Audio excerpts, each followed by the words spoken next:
Hello viewers, کیسے ہیں آپ سب؟ آج آپ کے لیے میں ایک اور زبردست سی کہانی لے کر آیا ہوں جس کا نام ہے اکیلے نہیں۔ تو چلو دوستو شروع کرتے ہیں۔ میرے چینل کو سبسکرائب کر دیجیے گا۔ جب ڈیسلے صرف 8 سال کی تھی تو اس کی ماں نے اسے بتایا کہ وہ اپنا گھر چھوڑ کر انگلینڈ چلے جائیں گے۔ ڈیسلے کی والدہ نے وضاحت کرتے ہوئے کہا، آپ کے والد کو کام تلاش کرنا چاہیے تاکہ ہم آپ کی دادا اور آپ کی آنٹی کفالت کے لیے رقم بھیج سکیں۔ نوجوان لڑکی منیلا میں اپنا گھر چھوڑنا نہیں چاہتی تھی، جو کہ فلپائن کا ایک بہت بڑا شہر ہے، اور جب اس کی والدہ نے اسے یہ خبر سنائی تو اسے بہت دکھ ہوا۔ لیکن میرے دوستوں تمام دوستوں کا کیا ہوگا؟ ڈیسلے نے پوچھا۔ میں انگلینڈ میں کسی کو نہیں جانتی اور میں اکیلی ہوں گی۔ اس کی والدہ نے ڈیسلے کو یقین دلایا کہ ان تینوں کے لیے ایک دلچسپ مہم جوئی والی بات ہونے والی ہے، اور جب وہ انگلینڈ میں اسکول شروع کرے گی تو ڈیسلے بہت سے نئے دوستوں سے ملے گی۔ ڈیسلے کو اپنی ماں کے مہربان الفاظ پر یقین نہیں آیا۔ اسے اپنا گھر پسند تھا اور وہ اسکول جانا پسند کرتی تھی جہاں وہ تمام اساتذہ کو جانتی تھی، اور اس کے بہت سے دوست پہلے سے ہی تھے۔ مجھے سمجھ نہیں آ رہی کہ ہمیں انگلینڈ کیوں جانا پڑے گا، ڈیسلے نے ایک رات پہلے سوچا جب خاندان نے جانا تھا۔ میں انگلینڈ کے بارے میں کچھ نہیں جانتی، مجھے انگریزی بھی زیادہ نہیں آتی، اور میں بالکل اکیلی ہو جاؤں گی۔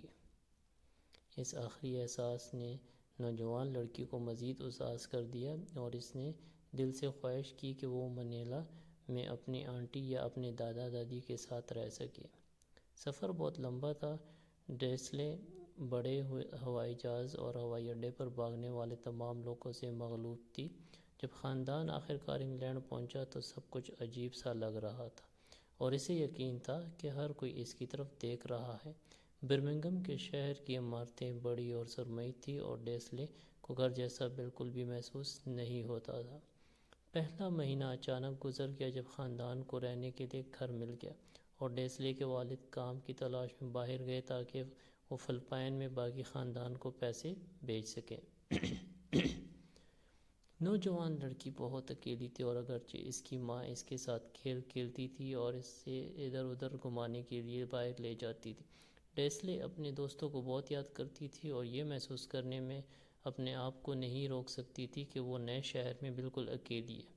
رات کو اپنے بستر پر روتی رہتی تھی۔ وہ اکثر خواب میں دیکھتی تھی کہ اگلے دن اس کے والد اسے جگائیں گے اور بتائیں گے کہ وہ گھر لوٹنے والے ہیں، لیکن ہر صبح ڈیسلے بیدار ہوئی اور اسے احساس ہوتا ہے کہ شاید وہ پھر کبھی گھر واپس نہیں جائے گی۔ ایک صبح جب وہ دودھ کے ساتھ اناج کا عجیب سا ناشتہ کھا رہی تھی، سنیکنگ کے اس معمول کے ناشتے کی طرح کچھ بھی نہیں جو مزیدار انڈوں سے بنے چاول تھے، ڈیسلے کو معلوم ہوا کہ وہ اسکول جانے والی ہے۔ اس کی ماں نے کہا، یہ آپ کے لیے گھر سے باہر نکلنے اور نئے دوستوں سے ملنا بہت اچھا ہوگا۔ لیکن ڈیسلے یہ خبر سن کر خوش نہیں ہوئی۔ اسے گھر واپسی پر اپنے دوستوں کی یاد آتی تھی، اور اگرچہ وہ گھر سے زیادہ باہر نکلنا چاہتی تھی لیکن وہ اسکول جانے سے ڈرتی تھی کیونکہ وہ کسی کو نہیں جانتی تھی۔ ڈیسلے نے بہت سارے بچوں کو دیکھا تھا جب اس نے اور اس کی والدہ نے برمنگھم شہر کی سیر کی تھی، لیکن کسی نے بھی اس سے بات نہیں کی تھی، اور وہ زیادہ انگریزی نہیں بولتی تھی۔ اس کے بارے میں اسے معلوم تھا کہ اسے اسکول میں مشکل پیش آئے گی۔ جب صبح ہوئی، ڈیسلے نے یہ بہانہ کرنے کی کوشش کی کہ اسے بخار ہے اور وہ اسکول کے لیے بہت بیمار ہے، لیکن اس کی ماں ہمیشہ بتا سکتی تھی کہ ڈیسلے کب ڈرامہ کر رہی تھی، اور اس لیے اسے کپڑے پہننے اور اپنا ناشتہ کرنے پر مجبور کیا گیا۔ ڈیسلے اور اس کی ماں اسکول کے دروازے تک ہاتھ میں ہاتھ ڈال کر چلتی رہیں، جہاں ان کی ملاقات مسز مری نامی ایک استانی سے ہوئی۔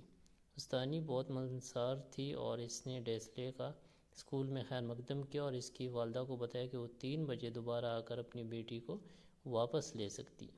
صبح ایک دھندلے انداز میں گزری جبکہ ڈیسلے کا تعارف مزید اساتذہ اور بہت سارے بچوں سے ہوا جنہوں نے مسکرا کر ہیلو کہا۔ ڈیسلے کو بہت کچھ سمجھ نہیں آیا کہ اس سے کیا کہا گیا، لیکن یہ سمجھایا گیا کہ دوپہر کو وہ دوسرے بچوں کے ساتھ ایک خصوصی کلاس میں جائے گی جو پوری دنیا سے انگلینڈ منتقل ہوئے تھے۔ جب ڈیسلے بعد میں اس دوپہر کو کلاس روم میں پہنچی تو اس نے دروازہ کھٹکھٹایا اور اندر چلی گئی۔